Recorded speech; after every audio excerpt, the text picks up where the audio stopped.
जीवमजीवमदवं चिणवर वसेण चेणतिठं देविंद विंद वंदम वंदे तम सर्वदा शिरसा।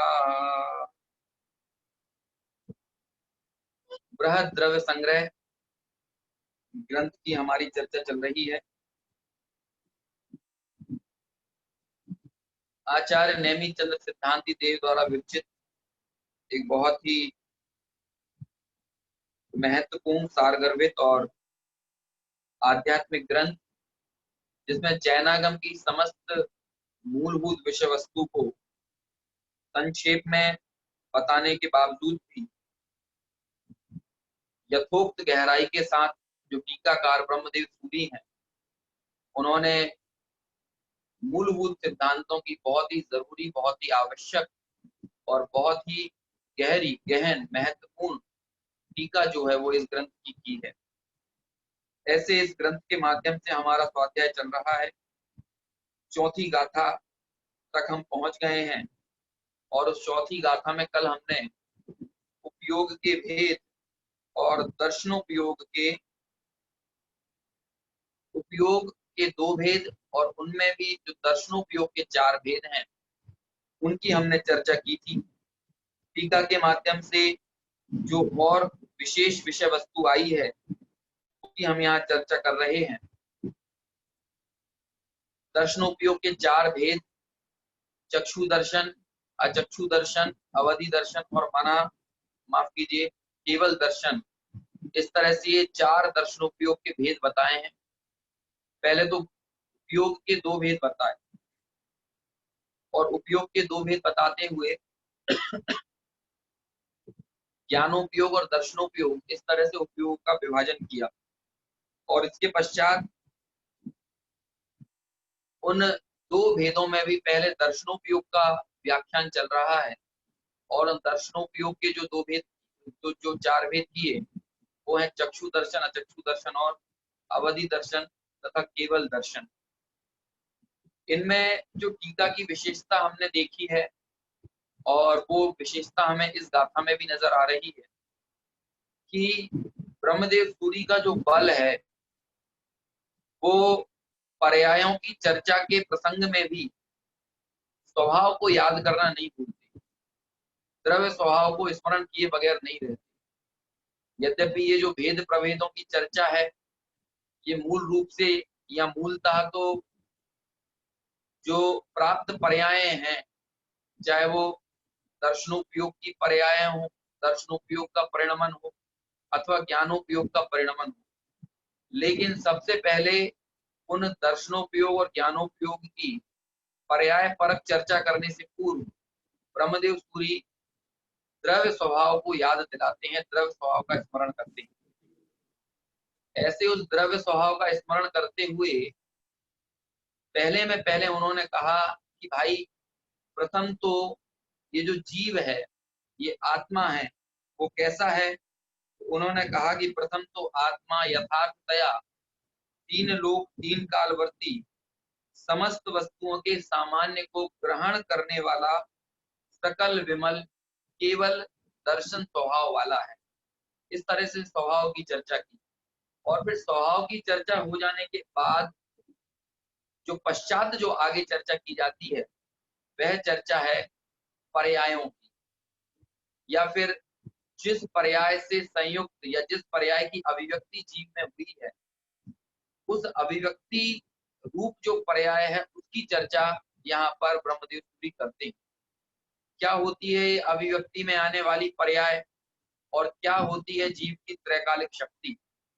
तो जीव की त्रैकालिक शक्ति तो केवल दर्शन और केवल ज्ञानमय है, लेकिन चूंकि उस शक्ति की अभिव्यक्ति नहीं है, तो अभिव्यक्ति ना होने पर वर्तमान में जो परिणमन देखने को मिल रहा है, जो परिणमन देखा जा रहा है, वह हर जीव के अलग अलग है। यदि छद्मस्त जीव है, सामान्य छद्मस्त है जिसकी अवधि ज्ञान भी नहीं है, तो ऐसे उस सामान्य छद्मस्त जीव के चक्षु और अचक्षु दर्शन पाए जाएंगे। क्यों? क्योंकि ये चक्षु और अचक्षु दर्शन जो मति ज्ञान होता है, और मति ज्ञान की क्या परिभाषा है? इंद्रिया निंद्रिया निमित्तम, इंद्रिय और अनिंद्रिय जिसमें निमित्त होते हैं, जो इंद्रिय और मन के द्वारा जानना होता है, वह इंद्रिय और मन के निमित्त से जाना जाने वाला जो ज्ञान है वो मति ज्ञान कहलाता है। तो इस मति ज्ञान के पूर्व जो ज्ञान होता है, ऐसा ज्ञान चक्षु और अचक्षु दर्शनों उन दो विभागों में बांटा गया है। इनमें 5 इंद्रिय और मन, इस तरह से कुल 6 इंद्रिय विषय बनते हैं, है ना। मन भी अनिंद्रिय है, उसको अनिंद्रिय अनिंद्रिय इसीलिए कहा कि भाई वो ज्ञान यद्यपि है तो इंद्रियों की तरह ही पराधीन, लेकिन फिर भी वो 5 इंद्रियों से अलग जाति का है ना। और मन जो है वो अमूर्त को भी विषय बना लेता है। इंद्रियों के विषय प्रायः मूर्त ही होते हैं, लेकिन मन की ये शक्ति है कि वो अमूर्त को भी विषय बना सकता है। जो प्रत्यभिज्ञान आदि ज्ञान है, अथवा जो स्मृति है ना, इसके अलावा तर्क है, ये सारे ज्ञानों के केंद्र में, इन सारे ज्ञानों का जो स्रोत होता है, जो अवलंबन होता है, वह कहीं ना कहीं मन होता है ना। मन के माध्यम से अमूर्त पदार्थों का जानना भी इस जीव के संभव हो पाता है। इंद्रियों के साथ ये व्यवस्था नहीं है, लेकिन इन इंद्रिय और अनिंद्रिय यानी मन, ये टोटल 6 भेद होते हैं।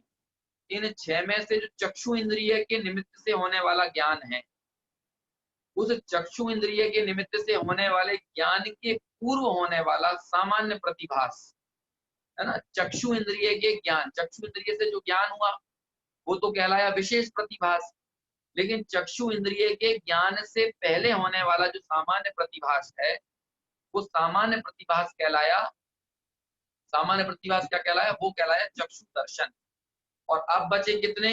अब 5 और इंद्रियां रह गई, है ना। मन को भी मैं इंद्रिय ही बोल रहा हूँ, 6 थी ना अपने पास, 5 इंद्रियां और मन।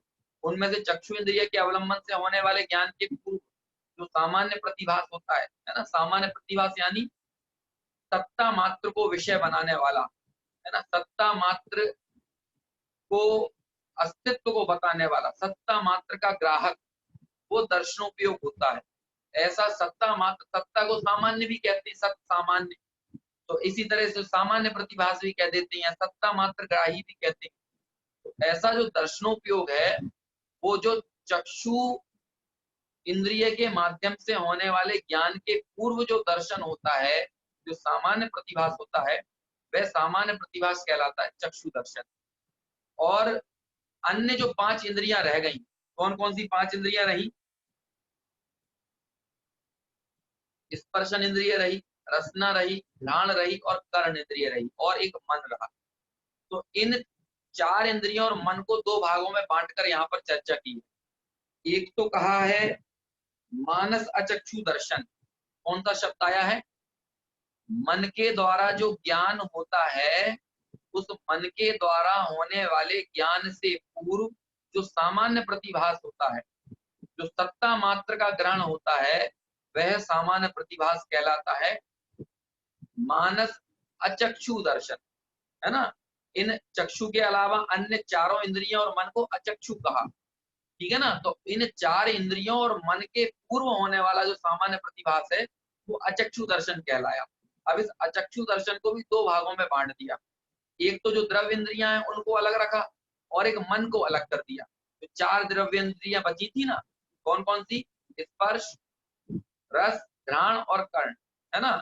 ये जो 4 इंद्रियां थी, स्पर्शन, रसना, घ्राण और कर्ण, इन 4 इंद्रियों का विषय ये तो कहलाएगा इंद्रिय जन्य अचक्षु दर्शन, है ना। इंद्रिय से पूर्व होने वाला, इंद्रिय ज्ञान से पूर्व होने वाला अचक्षु दर्शन। देखिए जो शब्द आया है हम उन शब्दों को ही पढ़ेंगे। अगला पेज नंबर, अब 16 नंबर का पेज आपकी स्क्रीन पर आ जाए ना, यहां से हम पढ़ते हैं। हमने पहला पॉइंट पढ़ लिया था, है ना। पहला पॉइंट, पहला जो पैराग्राफ है, मतलब ये वह चक्षु दर्शन है, यहां तक हमने पढ़ लिया था। अब हमें अचक्षु दर्शन की चर्चा करनी है ना। देखिए उसी प्रकार, ये जो सेंटर में आपको दिख रहा है ना, उसी प्रकार लिखा है, उसी प्रकार स्पर्शन, रसना, घ्राण और श्रोत्र, ठीक है ना, वहां से पढ़ रहा हूं। उसी प्रकार स्पर्शन, रसना, घ्राण और श्रोत्र इंद्रिय आवरण का क्षयोक्षम होने पर, देखिए वहां पर क्या शब्द दिए थे, वहां पर दिया था बहिरंग द्रव्य इंद्रिय के आलंबन से और चक्षु दर्शनावरण का क्षयोक्षम होने पर।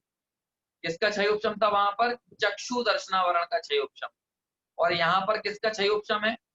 यहाँ पर स्पर्शन, रसना, घ्राण और श्रोत्र इंद्रिय आवरण, इनका क्षयोक्षम होने पर इन चार इंद्रियों के सामान्य प्रतिभास पर जो आवरण पड़ा हुआ है वह कहलाता है इन चार इंद्रियों पर पड़ा होने वाले आवरण का क्षयोक्षम। जब उसका क्षयोक्षम होता है मतलब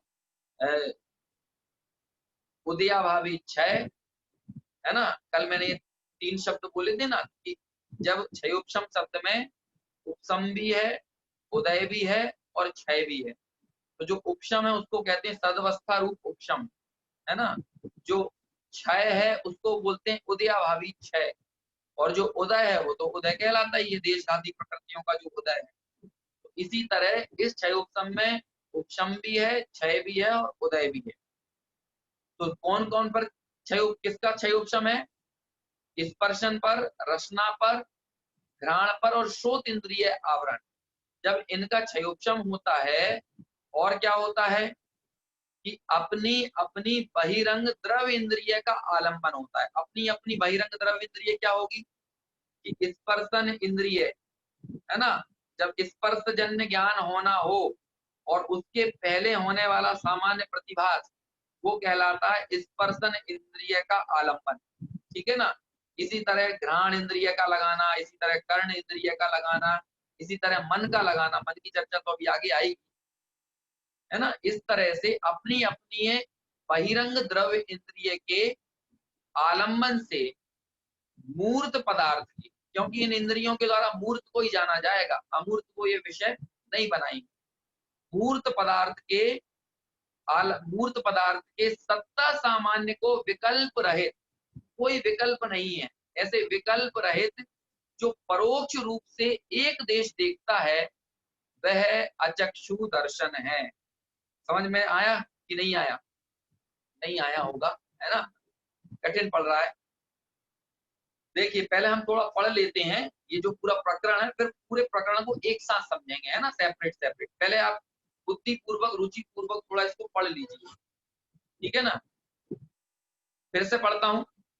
उसी प्रकार स्पर्शन, रसना, घ्राण, श्रोत्र इंद्रिय आवरण का क्षयोपशम होने से अपनी अपनी बहिरंग द्रव्य इंद्रिय के आलंबन से मूर्त पदार्थ के सत्ता सामान्य को विकल्प रहित निराकार रूप से जो परोक्ष रूप से एक देश देखता है वह अचक्षु दर्शन कहलाता है, ठीक है ना। अब जरा मानस अचक्षु दर्शन और पढ़ लेते हैं।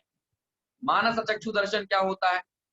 उसी प्रकार मन इंद्रिय आवरण, मन को भी इंद्रिय कहा है ना। मन यद्यपि वो अनिंद्रिय कहा जाता है, जब हम पांचों इंद्रियों की चर्चा अलग कर रहे हो और मन का भी हमने उल्लेख किया हो, तो 5 इंद्रियां तो इंद्रियां हैं और मन अनिंद्रिय कहलाता है। लेकिन उसको यहाँ भी इंद्रिय यानी होता है चिन्ह, ठीक है ना। तो वो मन भी एक तरह से चिन्ह ही है जो ज्ञान में निमित्त बनता है। इसलिए मन को यदि इंद्रिय कहा जाए तो घबराना नहीं, ठीक है ना। क्या कहा?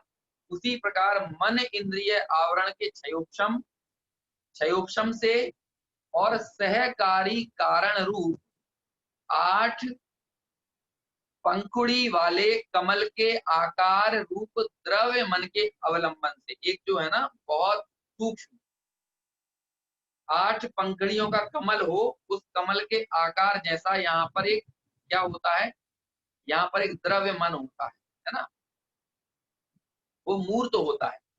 वो जो द्रव्य मन है ना, वो इतना सूक्ष्म है कि वो यद्यपि किसी सोनोग्राफी मशीन से या वो सीटी स्कैन से इनसे पकड़ में नहीं आता, या एक्सरे से वो दिखता नहीं है। नहीं तो कोई कहे कि भाई हमारी छाती का एक्सरे तो बहुत हुआ है, लेकिन कभी वो द्रव्य मन नहीं देखा। वो बहुत सूक्ष्म होता है कि आपकी इन उपकरणों में इतनी सामर्थ्य नहीं है कि उस द्रव्य मन को पकड़ लें। लेकिन वो द्रव्य मन की सत्ता इस तरह से होती है, कैसा होता है कि वो कमल के आकार का, कमल की 8 पंखुड़ियां निकली हों। कई जगह तो ऐसा चित्र भी बना दिया जाता है ना?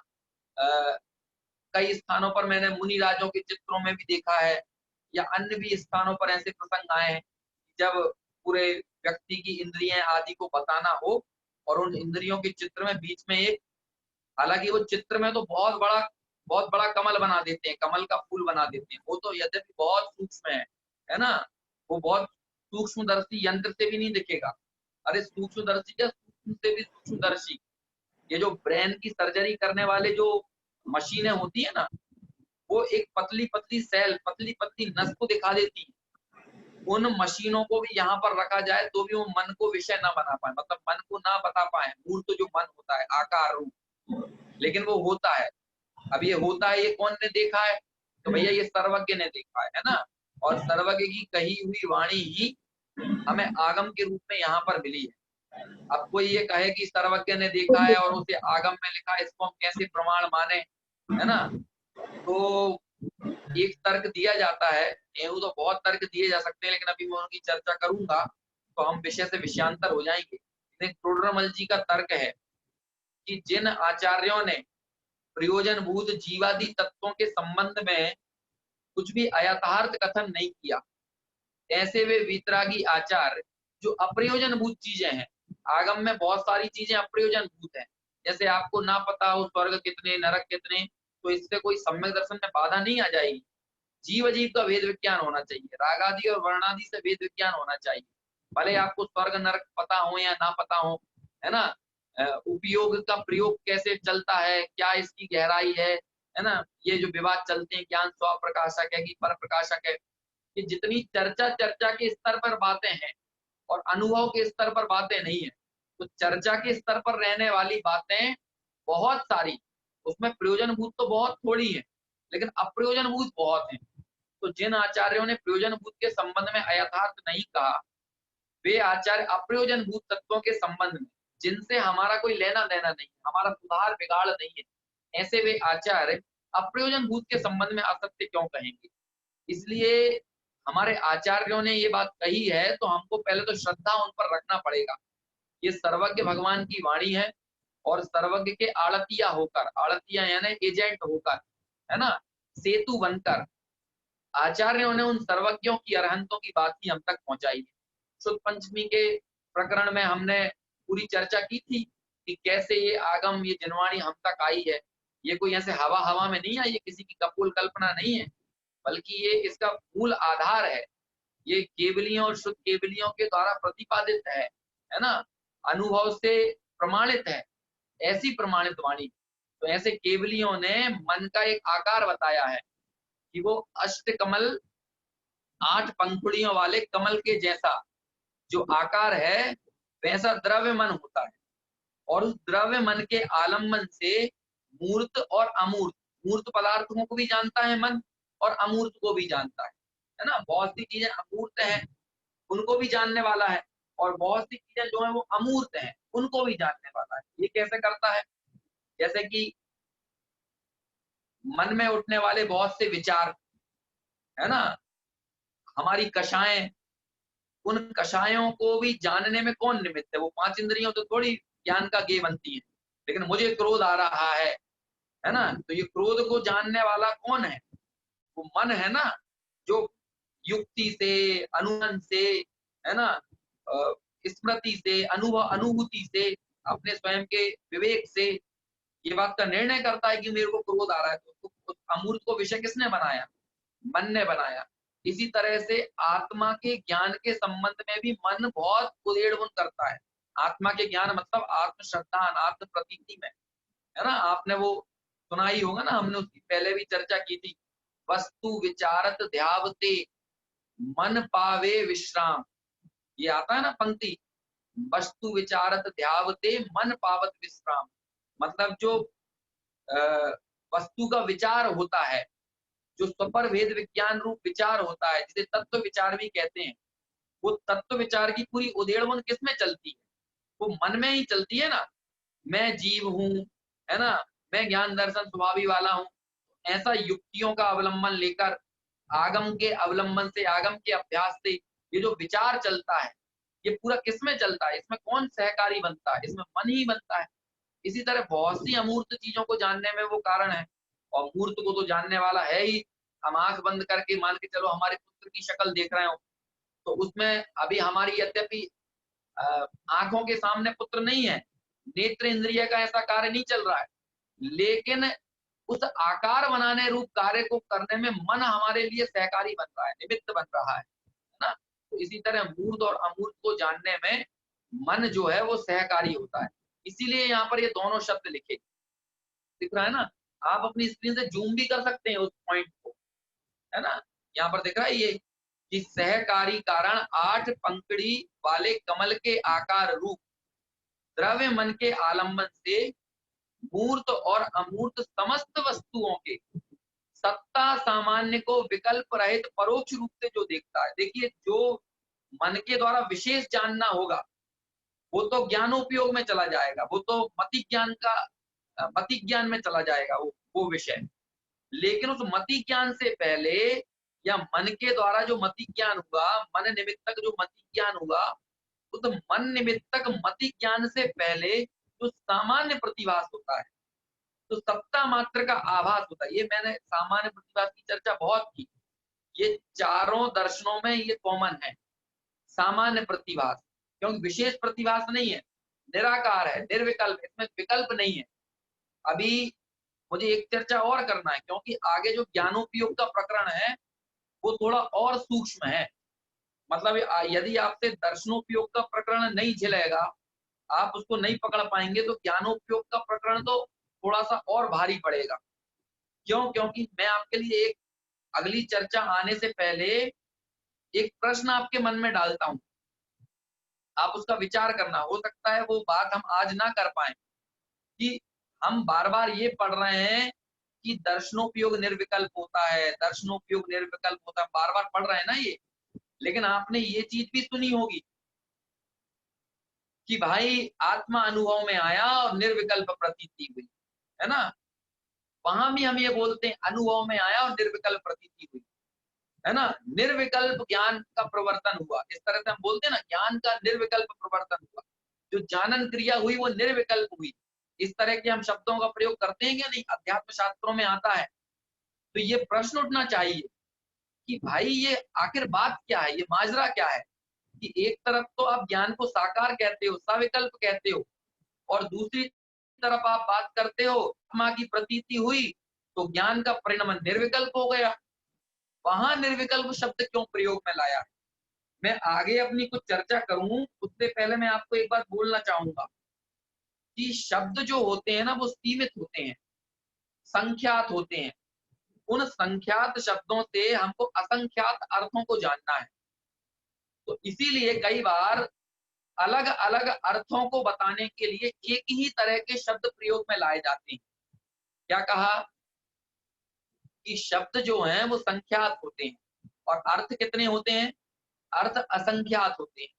इसीलिए एक जैसे अनेक, एक से अधिक अर्थों को, अनेक अर्थों को बताने के लिए कई बार एक जैसे शब्दों का प्रयोग होता है।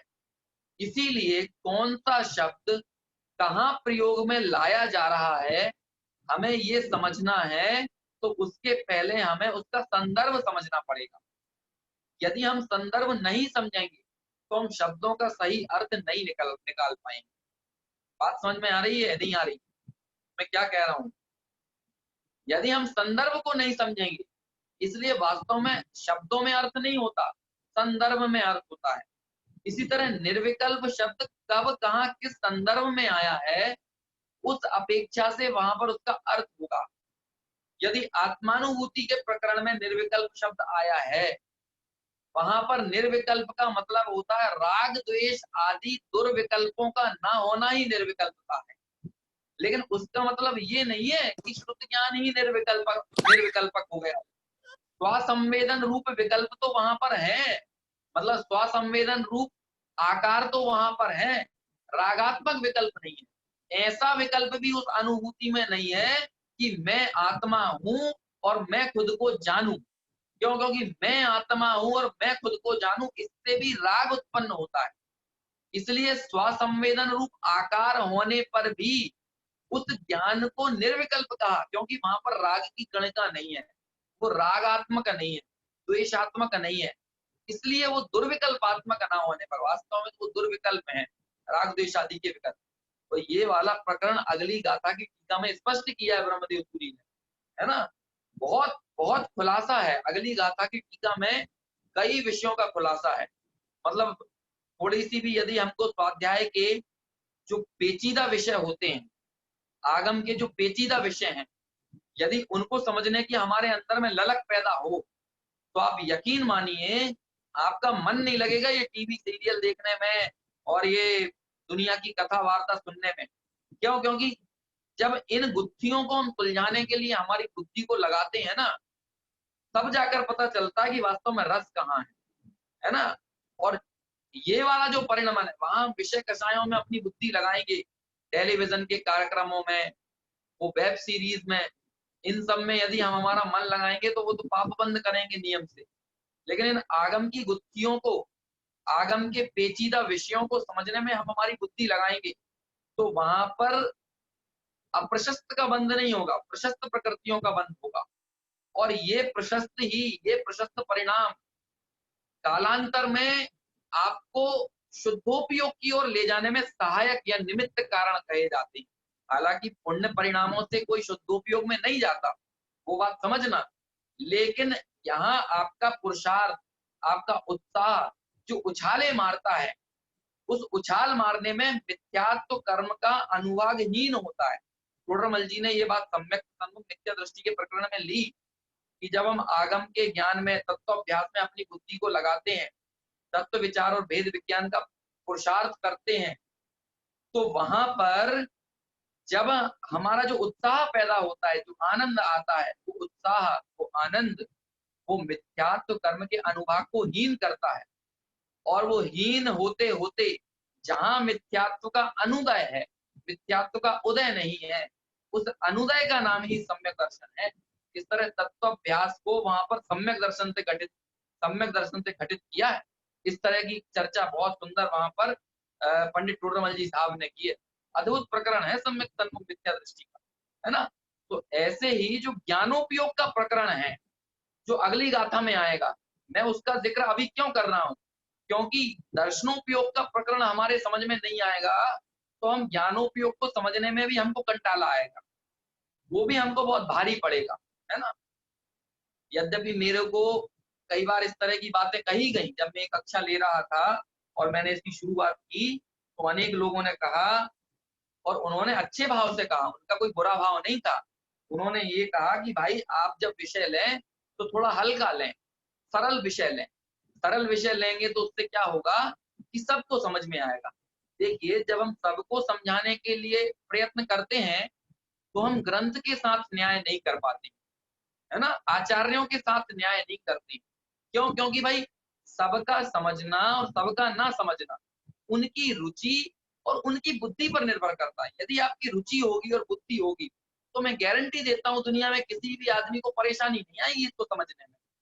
लेकिन यदि आप अनमने मन से ये सोचकर बैठे कि चलो, है ना, मैं भी आपके सामने दो चार चुटकुले सुनाऊं, आपको इधर उधर के दृष्टांत दूं, आपको हंसाऊं, है ना, आपको जो जोश दिला दूं, वैसे ही बड़ी बड़े शब्दों का प्रयोग करके पुरुषार्थ करने का आपको जोश दिला दूं, तो आपको जो आनंद है वो आनंद शाब्दिक आनंद है ना।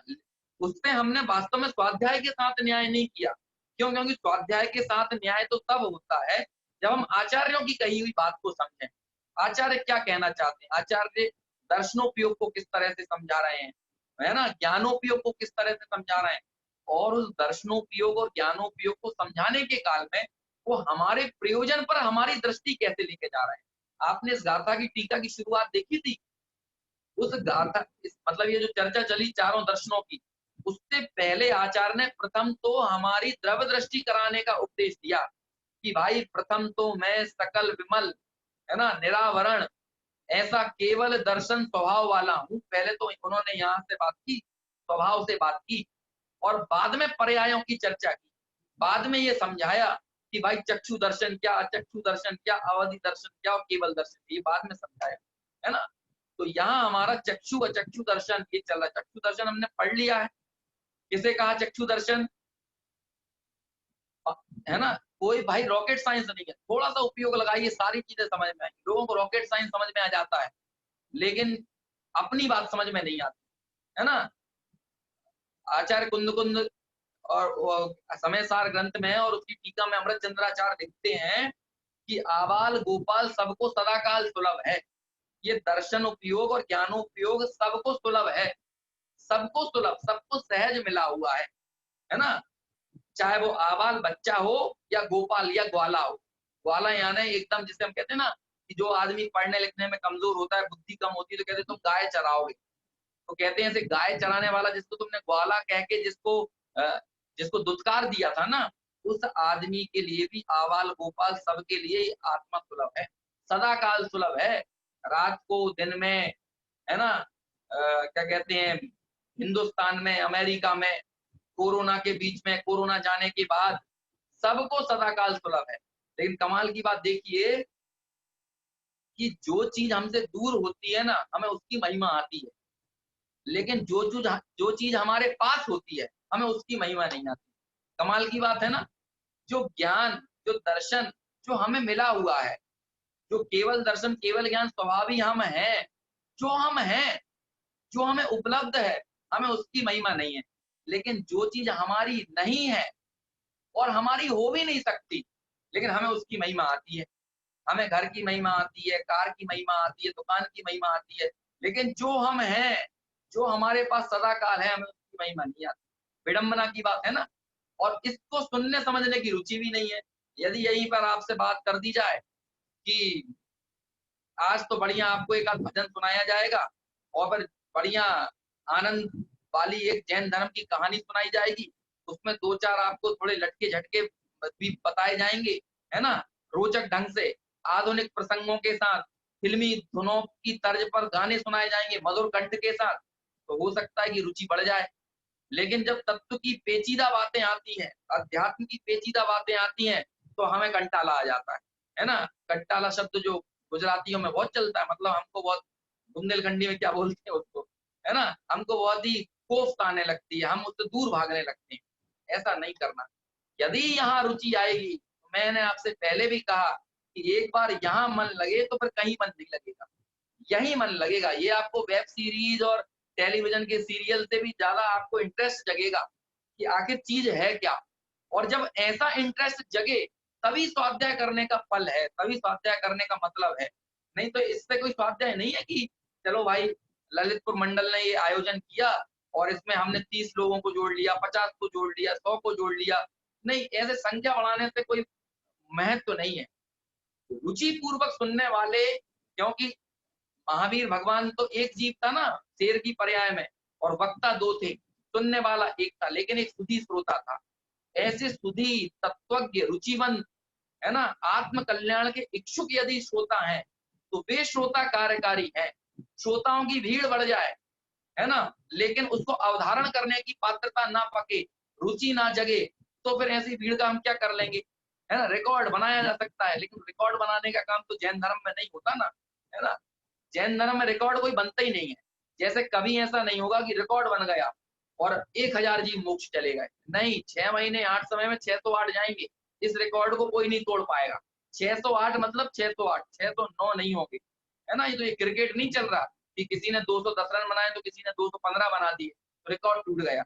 ऐसे भैया 123 जीव यहाँ से विदेश क्षेत्र जाएंगे तो 123 ही जाएंगे, 124वां नहीं जाएगा। इसलिए हम सबकी रुचि, सबकी जिज्ञासा, सबको समझाने का मोह यदि करेंगे, तो वास्तव में कोई को नहीं समझा पाएंगे, है ना। ये तो सबको समझ में आ जाए, ऐसा आग्रह रखना वो मेंढकों को तौलने की तरह है। आप एक मेंढक को तराजू पर रखोगे और फिर दूसरे को रखने जाओगे तो पहला उचक के भाग जाएगा। ऐसे ही ये तो रुचि का मार्ग है, अंदर की जिज्ञासा का मार्ग है। इसीलिए बहुत उपयोग और तन्मयता के साथ ये विषय ग्रहण करना, ठीक है ना। खैर, थोड़ी चर्चा अपनी हो गई। वो क्या है कि जब ऐसे प्रसंग आ जाते हैं तो उस तरह की बात में थोड़ा सा पैर फिसल जाता है एक तरह से। ये पैर फिसलना भी ठीक नहीं है कायदे से। देखिए क्या बात कर रहे थे हम, ये कोई रॉकेट साइंस नहीं है, मैं फिर से आपको बताता हूँ। 5 इंद्रियां हैं, पूरी चक्षु और अचक्षु दर्शन को हम यहाँ पे समझा लेते हैं। अब ये हमने पढ़ लिया, अब मैं अपनी आसान भाषा में आपको बताता हूँ। 5 इंद्रियां, स्पर्शन, रसना, घ्राण, चक्षु और कर्ण, है ना, और एक मन। ये मन, यहाँ मैं हाथ रखूं तो समझिए मन, क्योंकि देह देह के मध्य में स्थित होता है ना वो 8 पंखुड़ी वाला कमल के आकार वाला मन। तो हमारे पास हो गई 6 चीजें। कितनी चीजें हुई? 6 चीजें। इन 6 चीजों में से जो सिर्फ चक्षु दर्शन, चक्षु इंद्रिय कौन से नंबर की है? चौथे नंबर की। मैंने बाकी सारी चीजें बंद कर दी, स्पर्शन, रसना, घ्राण, चक्षु। चक्षु इंद्रिय ये 5 थी ना, स्पर्शन, रसना, घ्राण, चक्षु, कर्ण, ये 5 इंद्रिय और ये मन। अब इन 5 में से मैंने सबको बंद कर लिया और सिर्फ चक्षु को रहने दिया। चक्षु इंद्रिय के द्वारा होने वाले मति ज्ञान से पूर्व जो ज्ञान होता, जो सामान्य प्रतिभास होता है, जो निराकार उपयोग होता है, वो सामान्य प्रतिभास, तो सत्ता मात्र का ग्रहण कहलाता है चक्षु दर्शन। ठीक है, ये चक्षु दर्शन की परिभाषा हो गई। अब आते हैं अन्य 4 इंद्रियों पर। ठीक है ना, इसको मैंने एक को बंद किया, और स्पर्शन, रसना, घ्राण और कर्ण, इन 4 इंद्रियों के द्वारा जो मति ज्ञान होता है, तो इन 4 इंद्रियों से जो मति ज्ञान होगा, उस मति ज्ञान को भी क्या जरूरी है?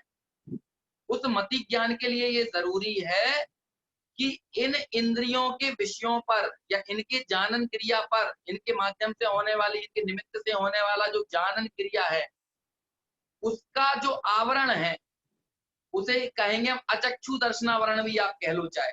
लेकिन वो अचक्षु दर्शनावरण कायदे से उसको हम जब भेद करेंगे तो इन 4 भागों में टूट जाएगा, है ना। स्पर्शन इंद्रिय जन, रसना इंद्रिय जन, घ्राण इंद्रिय जन, श्रोत्र इंद्रिय जन।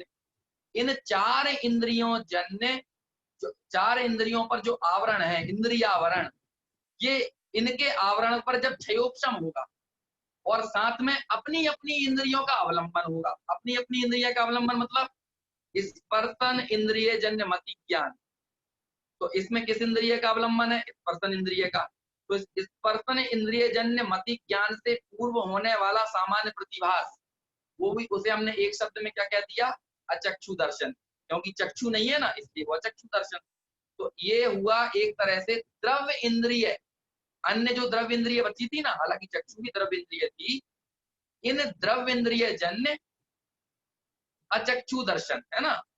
अब एक मानस अचक्षु दर्शन की चर्चा यहाँ पर की है। हो सकता है ये मानस अचक्षु दर्शन का अलग से भेद आपको अन्य ग्रंथों में ना मिले। ये द्रव्य संग्रह की एक तरह से विशेषता आप समझ सकते हैं। और भी जगह होगा, मैं ये नहीं कह रहा कि और कहीं नहीं है, लेकिन प्राय तौर पर अमूमन नहीं मिलेगा, है ना। अमूमन अचक्षु दर्शन में एक साथ सबको गर्भित कर दिया जाएगा। तो यहाँ कहा इन 4 इंद्रियों को अलग क्यों किया?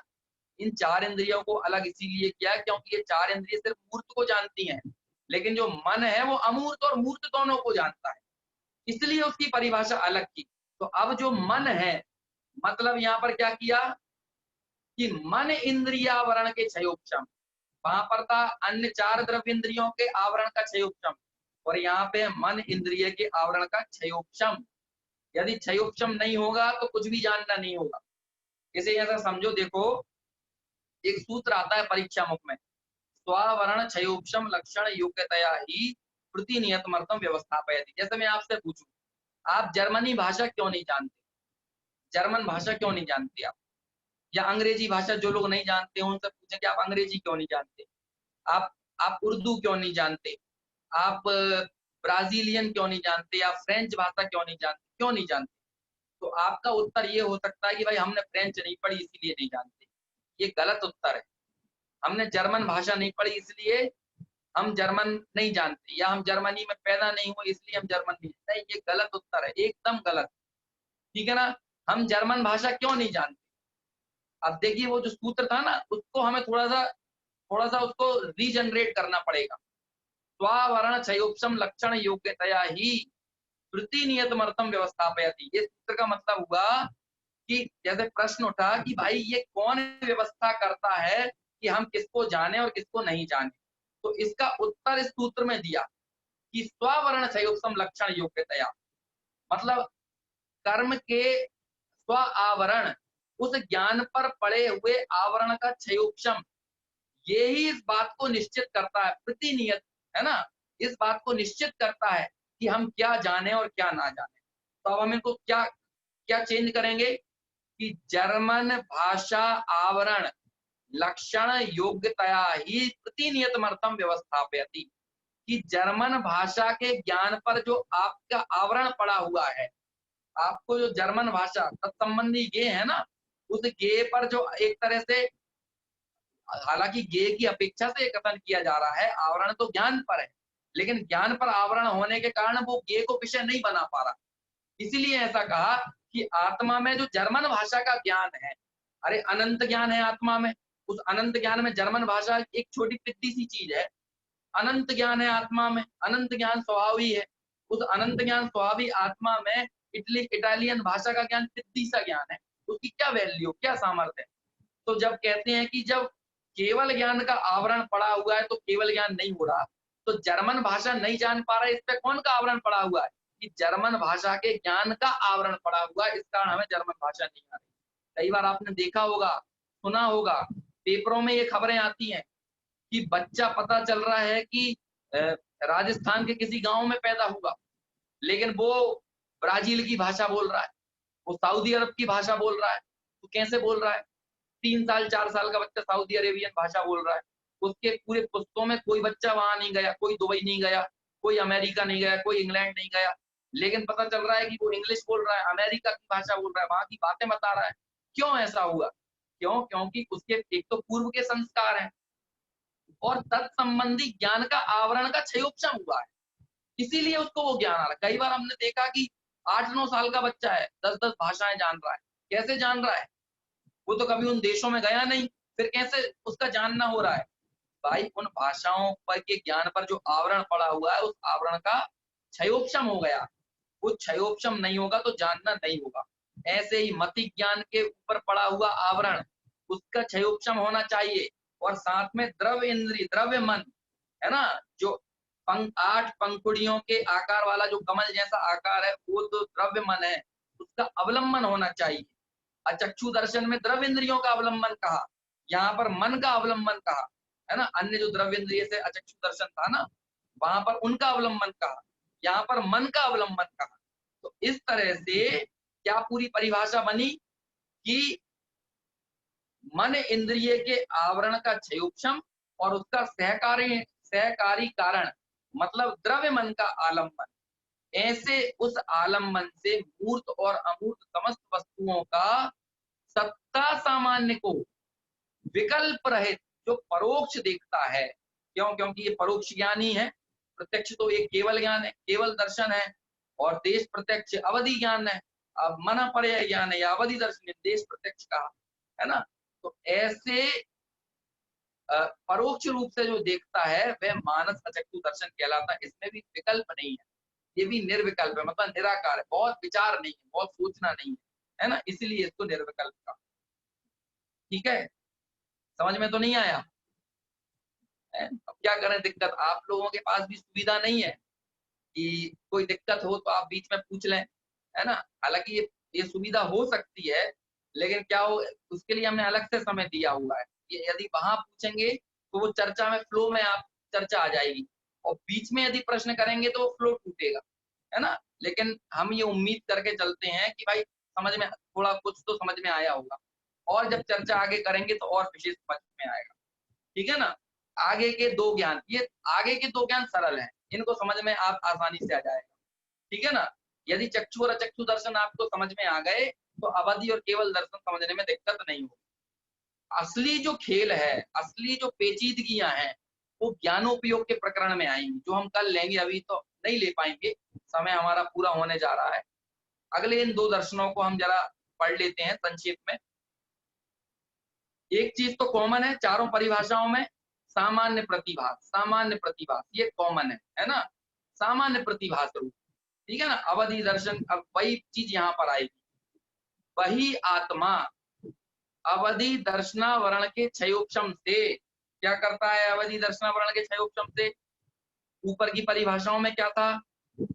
ऊपर चक्षु दर्शनावरण के क्षयोपशम से, है ना, और नीचे 4 इंद्रियों का क्षयोपशम, उनका आवरण पर जो क्षयोपशम, इंद्रिय आवरण के क्षयोपशम से, मन इंद्रिय आवरण के क्षयोपशम से, ये परिभाषा थी। अब यहाँ पर क्या बना रहे हैं? अवधि दर्शनावरण के क्षयोपशम से। क्या होता है? मूर्त वस्तु के अवधि ज्ञान बड़ा लाचार ज्ञान है ना। मैं तो ये कहता हूं कि मति और शुद्ध ज्ञान की तुलना में अवधि और मना पर्याय ज्ञान बहुत लाचार है। लोगों को बड़ी कद्र आती है अवधि और मना पर्याय ज्ञान की, लेकिन अवधि और मना पर्याय ज्ञान आत्मानुभूति में कार्यकारी नहीं है, बिल्कुल कार्यकारी नहीं है। क्यों? क्योंकि आत्मा अमूर्त है और अवधि और मना पर्याय ज्ञान का प्रवेश सिर्फ मूर्त पदार्थों में है, अमूर्त को नहीं जान सकते। इसलिए आत्मा को जानना अवधि और मना पर्याय ज्ञान में हो ही नहीं सकता, है ना। इसलिए ये बहुत कद्र वाले ज्ञान नहीं है कि कोई इनकी बहुत महिमा आए। अरे जिसे अवधि और मना पर्याय ज्ञान की महिमा आती है, वो अपने केवल ज्ञान और केवल दर्शन स्वभाव का कहीं ना कहीं उसको हीन मानता है, उसको उसको हे मानता है। क्यों? क्योंकि उसे जब इन छायोपशमिक ज्ञान की, जो कि वास्तव में मूर्त में ही प्रवर्तित हैं, जिसे उनकी कद्र है, उसे आत्म स्वभाव की कद्र कैसे हो सकती है ना। वो एक तरह से धिक्कारना है अपने आप को। इसलिए ये बहुत कद्र करने वाले ज्ञान नहीं है ना। ये मैं कहना चाहता हूँ। नहीं तो लोगों को लगता है अरे उनको अवधि ज्ञान है, उनको अवधि ज्ञान। अरे तो क्या हो गया? अवधि ज्ञान बड़ी चीज थोड़ी है। उस अवधि ज्ञान से वो अपने आत्मा को नहीं जान सकते।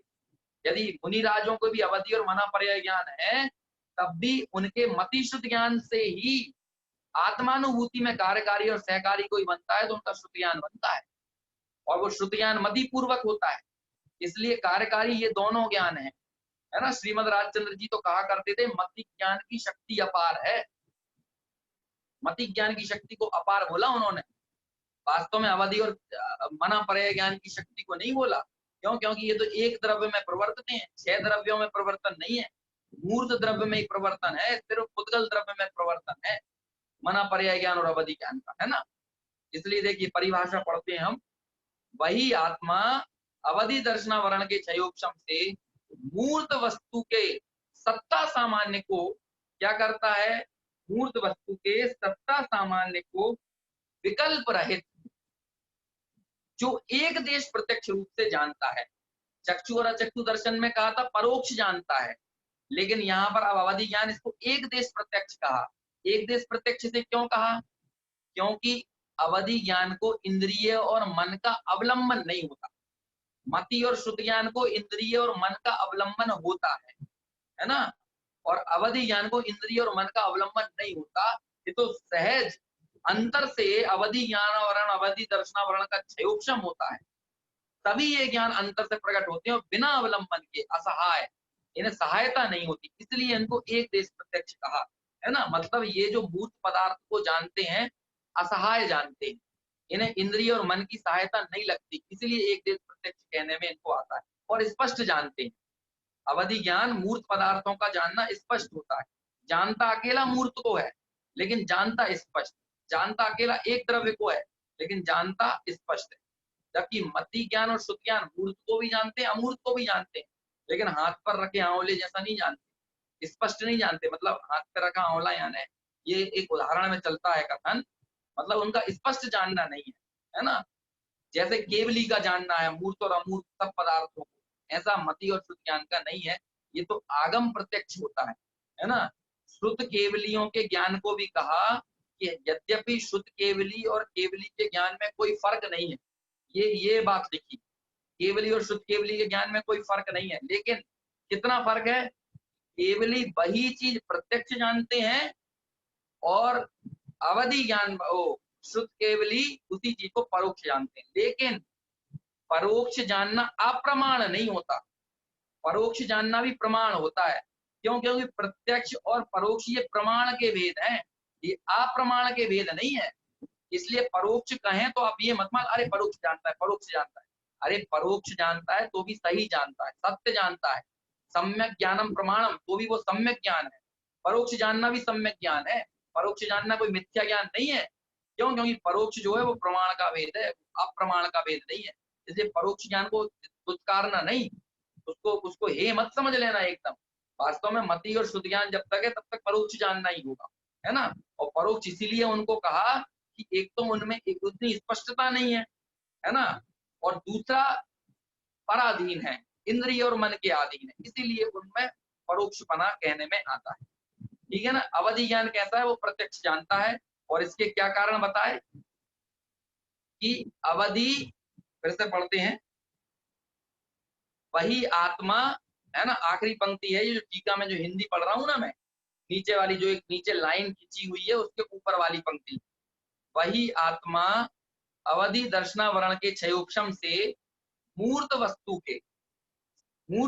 के सत्ता सामान्य को, मतलब अस्तित्व मात्र को, सत्ताग्राही, विकल्प रहित, है ना? विकल्प रहित जो एक देश प्रत्यक्ष देखता है, मतलब अवधि ज्ञान के पूर्व होने वाला दर्शन, अवधि ज्ञान के पूर्व होने वाला सामान्य प्रतिभासात्मक उपयोग, सामान्य प्रतिभास को विषय बनाने वाला उपयोग, वो उपयोग कहलाता है अवधि दर्शनोपयोग।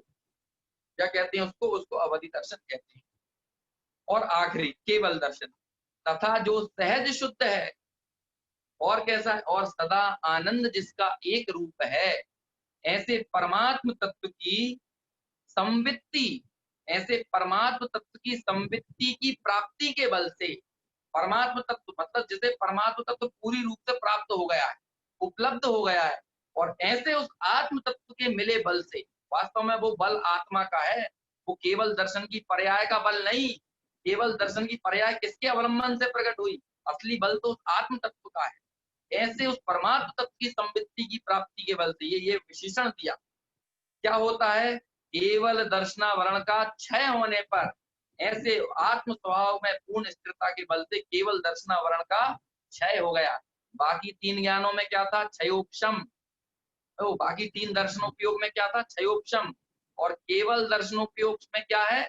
केवल दर्शनावरण का क्षय, क्योंकि इसका क्षयोपशम नहीं होता, ये क्षय होता है। और जब क्षय होता है तो क्या होता है कि मूर्त अमूर्त समस्त वस्तु के सत्ता सामान्य को विकल्प रहित सकल प्रत्यक्ष रूप से जो एक समय में देखता है ना? प्रश्न है संवित्ति मतलब क्या होता है? संवित्ति यानी होता है, संवेदन शब्द होता है, संवेदन, उस संवेदन शब्द से ही संवित्ति बना है ना? जैसे कि जानन, और जानन को जिसने, जानन क्रिया जिसके उपलब्ध हो गई है वो ज्ञप्ति है ना? जानन और जानन शब्द से ज्ञप्ति बना, ज्ञान शब्द से ज्ञप्ति बना, ऐसे संवेदन शब्द से संवित्ति बना। परमात्म तत्व की संवित्ति हो गई। संवित्ति मतलब परमात्म तत्व को संवेदन कर लिया, संचितन कर लिया, मैं कौन हूं, ऐसा निर्णय करके जो उसमें जम गया, जो उसमें रम गया, जो उसमें थम गया, ऐसा जमा रमा थमा जो व्यक्ति है उस संवित्ति की प्राप्ति करता है, उस आत्म तत्व में ठहर जाता है, उसे कहा संवित्ति, है ना? संवेदन की सर्वोत्कृष्ट दशा या संवेदन की अविचल स्थिति, संवेदन की अविचल स्थिति इज इक्वल टू संवित्ति। ठीक है ना?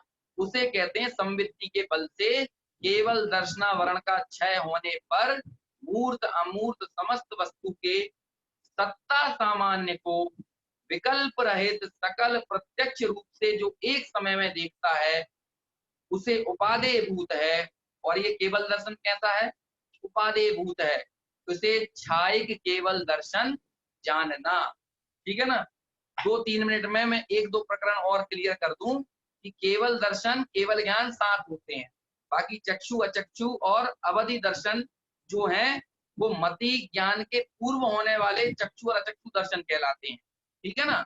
और एक और कौन सा बचा?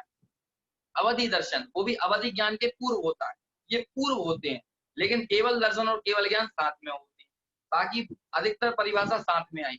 अब आपका प्रश्न बन सकता है कि श्रुत दर्शन और मना पर्याय दर्शन क्यों नहीं कहा? ये भी तो कह सकते थे। तो श्रुत दर्शन और मना पर्याय दर्शन इसीलिए नहीं कहा क्योंकि श्रुत ज्ञान और मना पर्याय ज्ञान, इनमें जो पूर्व निमित्तक होता है वो मति ज्ञान ही होता है। मति ज्ञान पूर्वक ही श्रुत ज्ञान होता है, और मति ज्ञान पूर्वक ही, क्योंकि मन का ही अवलंबन है ना मना पर्याय ज्ञान में, इसलिए मन का अवलंबन की चर्चा तो पहले ही कर दी। इसलिए मनापर्य ज्ञान से पूर्व मति ज्ञान होता है, और हमने मति ज्ञान से पूर्व होने वाले ज्ञान को चक्षु और अचक्षु दर्शन में रखा। इसलिए मनापर्य दर्शन भी नहीं कहा और शुद्ध दर्शन भी नहीं कहा, क्योंकि इन शुद्ध और मनापर्य के पहले मति ज्ञान होता है। अवधि ज्ञान के पहले मति ज्ञान को नहीं लिया, है ना। अवधि ज्ञान में मति ज्ञान पूर्व निमित्तक नहीं है, और केवल ज्ञान में भी मति ज्ञान पूर्व निमित्तक नहीं है। ये दोनों अपने से हैं, इसलिए इनके साथ दर्शन लगाया। इनके पहले होने वाला सामान्य प्रतिभास को अवधि दर्शन और केवल दर्शन ऐसा कहा, लेकिन मनापर्य दर्शन और शुद्ध दर्शन को क्यों नहीं लिया, ये मैंने आपसे स्पष्ट किया। ठीक है ना। और कोई प्रश्न हो तो वो पूछ सकते हैं बाद में। और एक और चीज है ना, एक और चीज यहाँ पर आई, एक और मुझे आपसे चर्चा करना था, इसी प्रकरण में वो बात आई थी। अभी जब चर्चा कर रहा था उस समय ख्याल में आया था।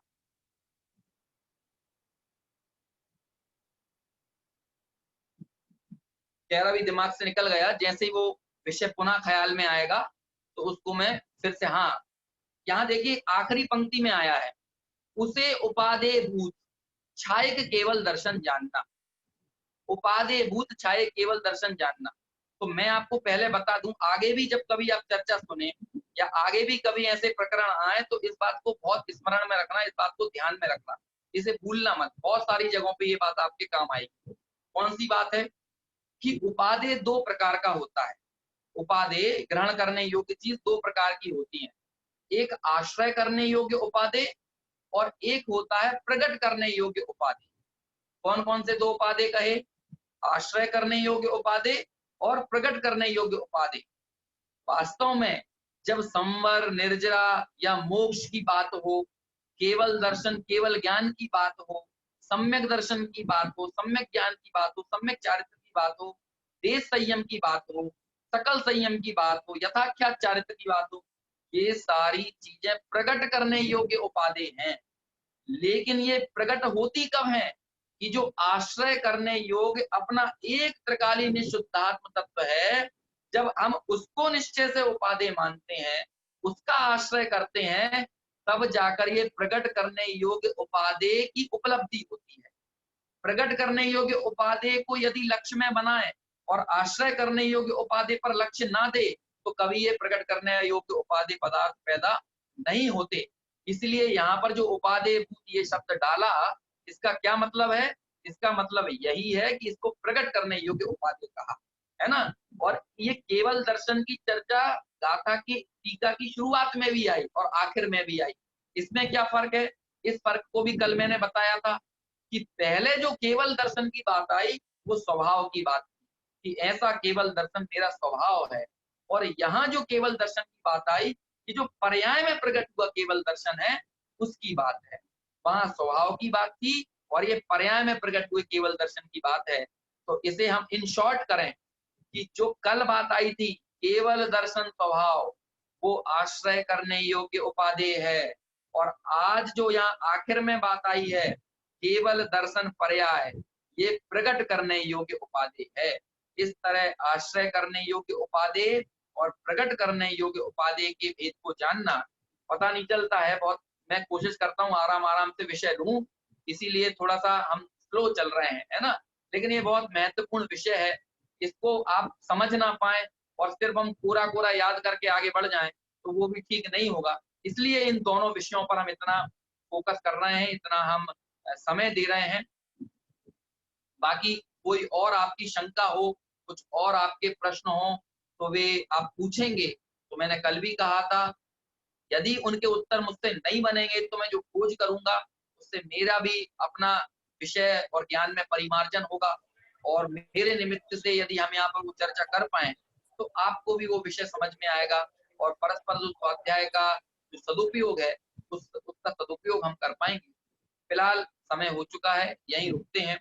और जो विशेष चर्चा है अगली गाथा, पांचवी गाथा ज्ञानोपयोग की चर्चा है, बहुत सुंदर चर्चा है, वह चर्चा हम आगे कल करेंगे। समझने जैसी चर्चा है। यदि आपने वो ज्ञानोपयोग के प्रकरण को नहीं समझा तो ज्ञान की जितनी चर्चाएं आती हैं आप उसके मर्म को नहीं समझ पाएंगे। वो आधारभूत एक तरह से चर्चा कही है और उतनी ही पाताली भी है, गहरी भी है, लेकिन समझ में आ जाए तो बहुत आसान है ना। तो ऐसे हम उसे समझने का प्रयास करेंगे। अभी यहीं रुकते हैं। सभी से सादर जय जिनेन्द्र जिनवाणी स्तुति करेंगे और आज की ये व्याख्यान को यहीं पूर्ण करेंगे। निज निधि निज में बताई यह अनंत उपकार है,